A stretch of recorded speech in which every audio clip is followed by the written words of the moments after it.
Sebanyak 191 siswa SMA Taruna Nusantara Kampus IKN tiba di Bandara Internasional Sultan Haji Muhammad Sulaiman atau Bandara Sam Sepinggan, Balikpapan, Kamis, 9 Juli 2026, pukul 11.25 WITA. Kedatangan siswa SMA Taruna Nusantara ini menandai dimulainya aktivitas tahun ajaran baru di kampus IKN setelah sebelumnya menempuh pendidikan kelas 10 di Magelang. Kepala Sekolah SMA Taruna Nusantara Kampus IKN, Brigjen TNI Rudi Setiawan, mengatakan siswa yang datang merupakan taruna dan taruni yang naik ke kelas 11. Ia menjelaskan total siswa angkatan tersebut berjumlah 237 orang. Namun, sebanyak 46 siswa masih mengikuti perlombaan sehingga akan menyusul bergabung setelah kegiatan tersebut selesai. Menurut Rudi, para siswa berasal dari seluruh provinsi di Indonesia. Setiap provinsi memiliki perwakilan yang diterima sebagai peserta didik di SMA Taruna Nusantara Kampus IKN. Setelah tiba di Balikpapan, para siswa dijadwalkan mengikuti sejumlah agenda. Pada 10 Juli akan digelar silaturahmi bersama orang tua yang mengantar putra-putrinya ke kampus IKN. Selanjutnya, pada Sabtu dan Minggu, pihak sekolah memberikan kesempatan bagi keluarga untuk berwisata dan melihat langsung kawasan ibu kota Nusantara. Sementara itu, pembukaan pendidikan dan kegiatan belajar mengajar akan dimulai pada Senin, 13 Juli 2026. Kedatangan Pak, jadi pada hari ini adalah anak-anak yang naik ke kelas 11 Pak.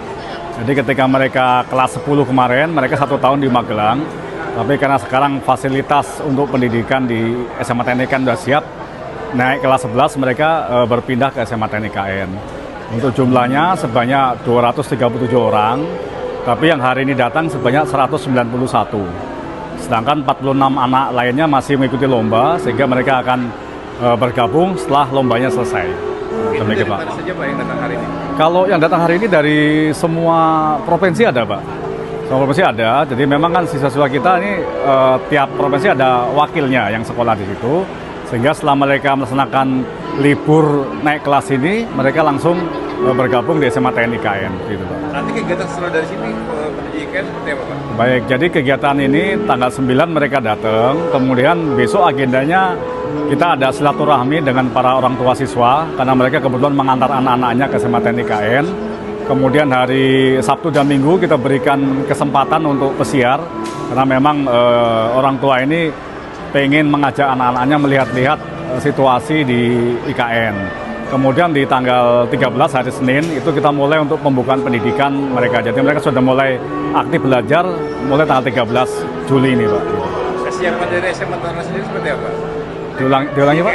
Kesiapan di IKN sendiri seperti apa? Oh baik, jadi kesiapan di IKN untuk pembangunan terbagi 3 tahap Pak. Jadi pembangunan tahap pertama sudah selesai 100%. Tahap pertama ini meliputi sarana pendidikan seperti ruang kelas, kemudian main hall atau kantornya, kemudian bangunan lab ada 4 bangunan, termasuk tempat tinggal mereka yang kita sebut dengan geraha. Ini sudah siap semua. Sekarang sudah beralih ke pembangunan tahap kedua. Tahap kedua ini meliputi fasilitas pendukung seperti poliklinik, kemudian pembangunan garasi, dan juga beberapa titik lainnya yang untuk mendukung sarana pendidikan. Lalu nanti yang terakhir, yang tahap 3 itu meliputi pembangunan sarana olahraga, kemudian juga pembangunan rumah dinas dari para pamong atau guru yang kita rekrut untuk mengajar di SMA TNI IKN. Demikian. Pak, implementasinya setelah lulus dari SMA Taruna Nusantara ini akan menjadi apa sih Pak sebenarnya Pak? Baik, jadi memang nanti ketika lulus itu ada berbagai macam sesuai dengan cita-cita mereka Pak ya. Ada nanti yang ingin masuk ke sekolah kedinasan seperti Akademi Militer, kemudian Akademi Angkatan Laut, Akademi Angkatan Udara, termasuk Akademi Kepolisian maupun sekolah kedinasan yang lain. Ada juga yang ingin kuliah di luar negeri, itu sudah kita siapkan juga, dan ada juga ingin kuliah di dalam negeri. Jadi secara garis besar terbagi dalam 3 itu Pak, 3 area itu. Ada yang sekolah kedinasan, kuliah di luar negeri maupun kuliah di dalam negeri. Pak, ini kan tadi datang dari berbagai daerah, tapi apakah juga ada dari Kaltim sendiri Pak yang menjadi muridnya Pak? Maaf diulangi Pak. Kan ini dari berbagai daerah Pak, dari Kaltim berarti belum ada yang bisa jadi murid Pak ya? Oh, dari Kaltim ada Pak, dari Kaltim ada. Jadi kalau dari Kaltim memang ketika mereka selesai libur ini langsung bergabung ke sekolah Pak gitu. Kan mereka tidak perlu naik pesawat ke bandara kan Pak gitu. Oh, berarti dari Ya. Kanwil juga ada Pak ya? Ada Pak, jadi semua daerah ada. Iya. Itu. Izin Pak, nama lengkap dan jabatan? Nama lengkap saya Brigjen TNI Rudi Setiawan, jabatan Kepala Sekolah SMA Taruna Nusantara Kampus IKN Pak.